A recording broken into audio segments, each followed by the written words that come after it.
watching? Oh, look at us. Doing so good. How you doing, Nancy? I'm doing great. I was super excited for this show when it Mm. ended and then now getting to speak to you. Oh, good. I'm so glad. Yeah, I'm so glad to be back on the air with season 2. We're coming out with a bang with Mayor Kingstown. And I watched episode 1 the other night. I was like, we're off to a great start. And I already saw two. Did you see more than I have? Yes, I had to. I had to because I was going to speak to you. And oh my gosh, what a journey. I mean, we ended season one. I was at the edge of my seat. Mm, And right. now I'm depth of my sofa because I'm just like so scared for everybody and what's going on in their lives after the whole turmoil. Talk about your Yeah, yeah, they really set up this season really well with that first episode. You really get to understand the consequences of the riot and the fallout that each one of these characters is going to have to go through. And specifically with my character, season 2 picks up 3 to 4 weeks after the prison riot, and my character Kyle has just gone through such a traumatic event, being in the underbelly of the prison, and he hasn't examined any of that. In fact, he's just gone straight to work and taken the job with the Michigan State Police, where he finds himself in really trippy situations. It's a whole other world. The scene, I guess we could talk about the first episode where on the boat, he's like in this mentality about, drugs and all the bad stuff that he's dealing with. And then he comes to a surprise that it's the total opposite. Yeah, he has this idea of this of what's actually going down on the lake, and he thinks it's one thing and it turns out to be another. And then he sees the inner workings. In fact, I was just talking about this. He's got this this big idea of right and wrong, and he is just trying to do the right thing, and yet he's completely off base. And when he realizes that it's just a maple syrup situation, he really starts to see the minutia of it, and realize that, gosh, it's just like everybody's human and everybody's just trying to survive at this point.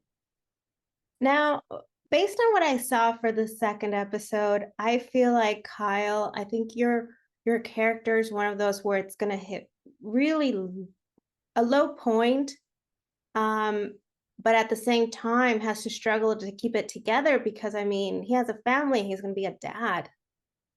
Yeah, What and that yeah that and that's the balancing act that he tries to balance. I mean, that's the issue. Kyle's got some serious trauma that he hasn't dealt with, and yet he has this wonderful full life.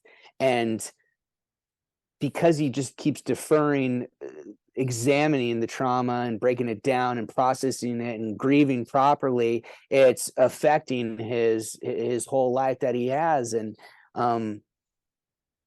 and that's such a great thing to play as an actor, because there's just so much push and pull, and being able to go to those emotional depths is just really something that you couldn't ask for more as an actor, artist, performer.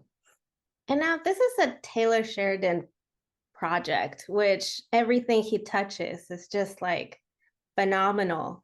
So, how Great. do you feel as an actor, as Taylor, this working in this project like this has challenged you as an actor, pushed your limit? The thing about this show that I love so much is I love, first of all, I've told Taylor this.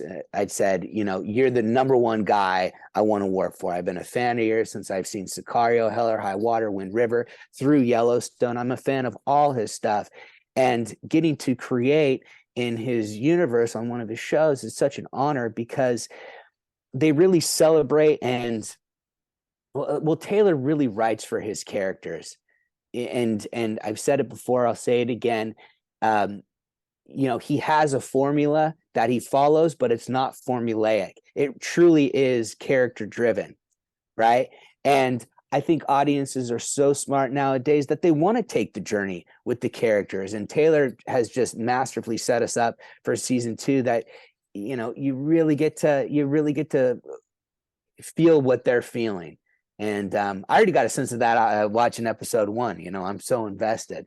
But yeah, but going back to your original question, I'd say that working with him is such a blessing, because you know that the work you do is going to be edited, post-production, like you're on a winning team, so you know that the work you're going to do is going to be seen, right? And you get to do great work, but then the final product is going to come out so well, and that's the best thing, you know, working with the Taylor Sheridan universe. And what can you say about Kyle working back again with Mike and that team? Is there a good chance?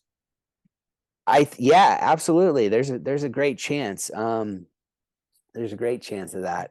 That's what I could say.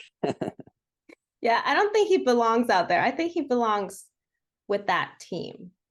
It doesn't seem to be working out for him out there.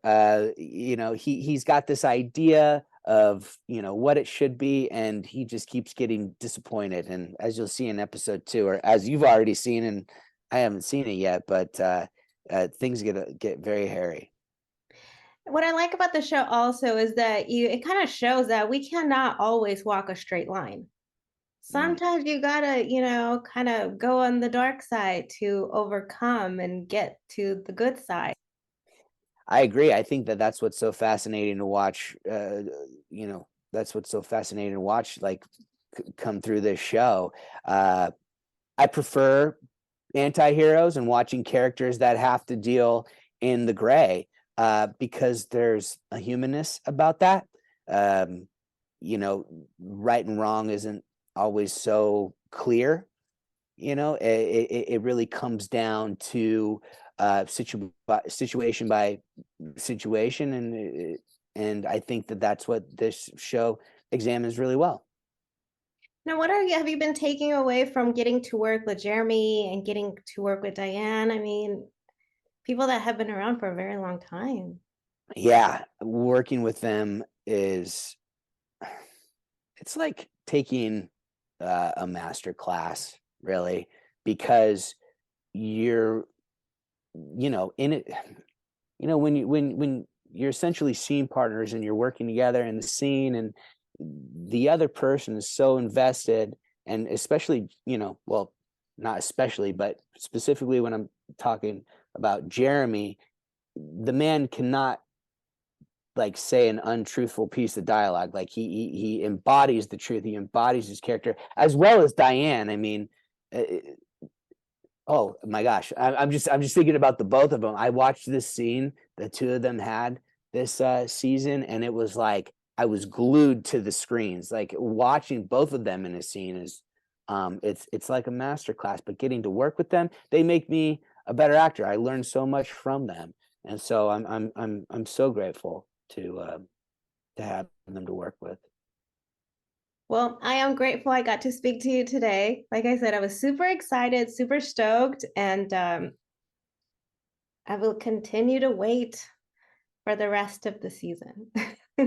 I know, I don't want to wait. I just want to binge it all right now. I don't, Great. as crazy as Kingstown is, as violent as it is, I'm really loving the humanness of the characters this season. I want to go on the ride with these characters, and I want to watch it all right now. I don't want to leave Kingstown, because it is just, it's like every corner you turn around, you never know what you're gonna get.